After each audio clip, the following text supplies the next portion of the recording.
our permanent secretary, Lagos State Health District 1, in person of Dr. Olufumilayo Bankole. Please, with a resounding clap, let's welcome her to the podium. You are highly welcome, ma'am. Thank you very much. Good afternoon, ladies and gentlemen, our daddies and mommies in the house. I want to appreciate the organizers of this conference for inviting me to be here today as the keynote speaker. And in giving this keynote address, I want each and every one of us to look inwards. That is, what can I offer? What can I bring to the table? I was sitting down there when one of the mothers was speaking. She was so passionate about the price of the medications. This is something that is, common nowadays because of the economic situation in the country. But I want to encourage each and every one of us, like our lecturer mentioned, let us seek help. We can only do the bit that we have the power to do or we are empowered to do. But when it goes beyond what we can do, let us look for help. But in looking for help, I want to encourage that we do it in the right quarters, in the right direction. As a foundation, I believe that the organizers of this conference can put together a communique after this conference and forward it to the agency in Lagos State that takes care of people living with disability. When we want to approach government agencies or government in quote, because we all are government. How many people agree with me about that? Yes, all of us here, we make up that government. So we need to know how to channel our requests in a way that it will be heard. And when we channel that request, we should also make sure that we follow it up. But sometimes when we make requests and we don't follow it up, it will just be somewhere hanging. It is not that government does not want to help us, but we need to follow things up to a logical conclusion. I hope that has helped a little bit. The lady that was asking the question, and also to our foundation. So I'll go ahead and give my keynote address at this time. Ladies and gentlemen, esteemed guests, parents, caregivers, and advocates, it is truly an honor to be here today, surrounded by such passionate individuals dedicated to making a difference in the lives of our treasured kids with special needs. Today, I want to talk about how each one of us together can build a community of change, one step at a time. And I want to emphasize that it has to be one step at a time. Like we were saying, when we want to ask for things from government, don't let us put 10 requests together in one letter. Make it one, maximum 2 or 3, so that there's a focus in channeling our requests towards creating a more inclusive world for children with congenital and genetic disorders. First, I want us to envision. When I say envision, it's just like an architect.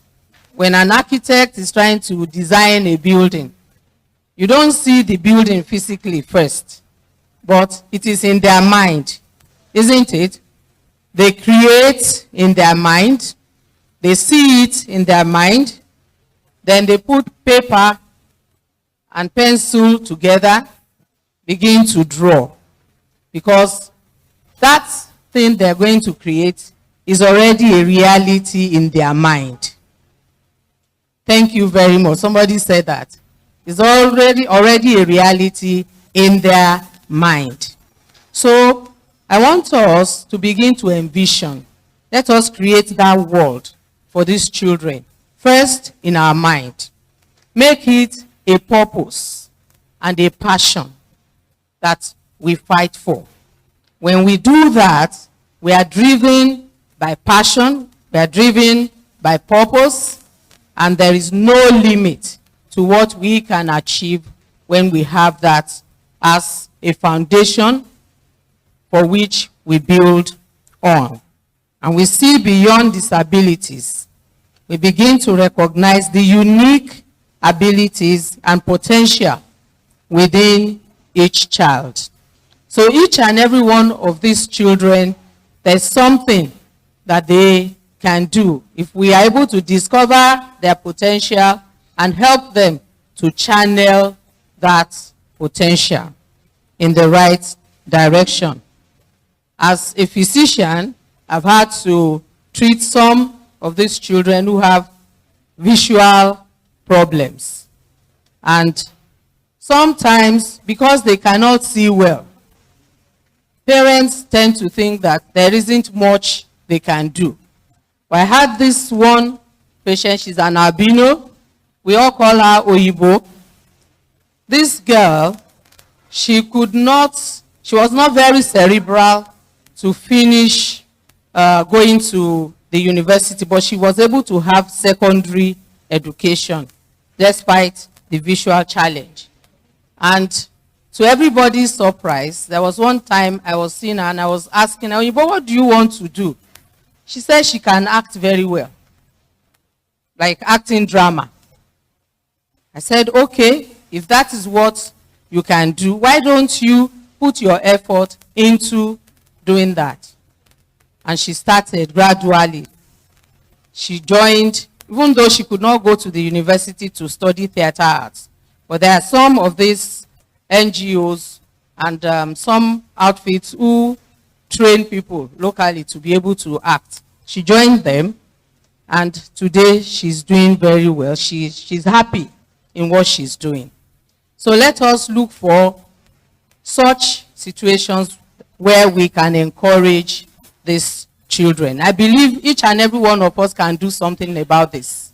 If we have a child that is, coping with one disability or the other, and they can still learn, encourage them. And you'll be surprised how much and how far they can go. So as we embark on this journey together, let's remember that change starts with us. I want you to tell your neighbor, that change starts with you.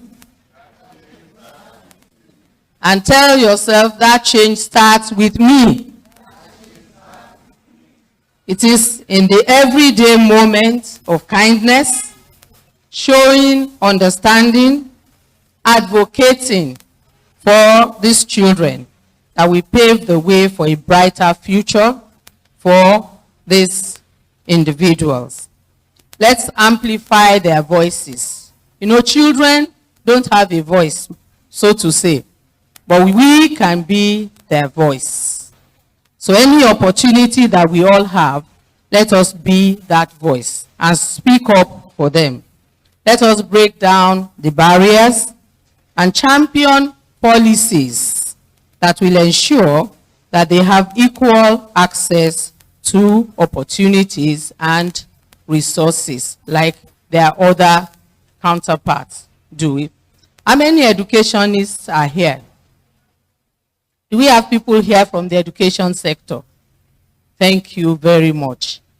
Now, in other climes, we're talking of inclusive education, isn't it? Yes. If they're in your school, please don't tell the parents to take them away because they're slow in learning. And we want you also to go out there and be an advocate to other school owners. These children can be encouraged, when we allow them to mingle with other children and pick up some skills that they can live by. We want to talk about the power of collaboration. Do we have some NGOs here also? Any NGO here who deal with disability? None. Okay, but I believe that the people that have invited us here today, Treasured Kids Foundation, is an NGO. Yes, working and helping us. Let's give them a round of applause. This is great work that they're doing. But beyond just one foundation, you as a foundation can champion the cause of inviting other foundations to work along with you to help these children. I'm not sure if we have LASHMA agency invited to this conference. Do we know about LASHMA? Ilera Eko. Yes, the Social Health Insurance Program of Lagos State. There's a unit, there's an arm of LASHMA that helps people with disability. We also have from Lagos State government, LASODA. That is also an agency that helps people with disability. So let us invite all these people to this kind of conference. Let us engage them beyond the conference. Let us get to their offices and talk to them. There's a way, when there's a will, the people say there is a way. When there's a will to champion the cause that we believe in, there will be a way. So we need to break down the silos, build bridges between healthcare professionals, education institutes, and social services. We need to get to the Ministry of Youth, Sports, and Social Services and ask for the help that we need. We need to develop inclusive policies and programs that address the unique needs of children with congenital and genetic disorders. Let us provide training and resources for caregivers. Somebody just gave a testimony this afternoon how Treasured Kid Foundation have empowered a mother to be able to care for these children. So let us, as individuals, some of us may be able to fund some of these training programs. How many people can do that? We can support Treasured Kid Foundation, donate to them. Thank you, sir. To help them organize trainings for mothers and caregivers. So, all these are the things that we can do. And finally, I want to talk about creating a more inclusive world, making accessible healthcare services that cater to the unique needs of children with special needs. Inclusive education, we mentioned that values diversity and promotes social interaction. We need to create supportive communities that provide emotional and practical support to families. If you listen to the voice of some of the mothers that have spoken today, they are very passionate, they are very emotional. These issues can actually bring up a lot of emotional needs in the family.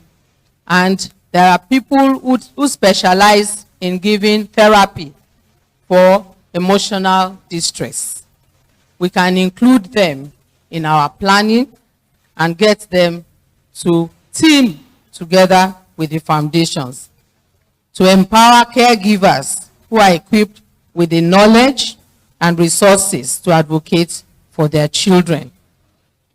In conclusion, I want to urge each of us to be the catalyst for change, the beacon of hope, and the champions of inclusivity. Together, we have the power to shape a world where every child, regardless of their challenges, is embraced, empowered, and valued, and shown love like other children. Thank you very much for your dedication, everyone that is here today, for your passion, for your commitment to building a more inclusive world for our treasured kids. Thank you very much for your attention.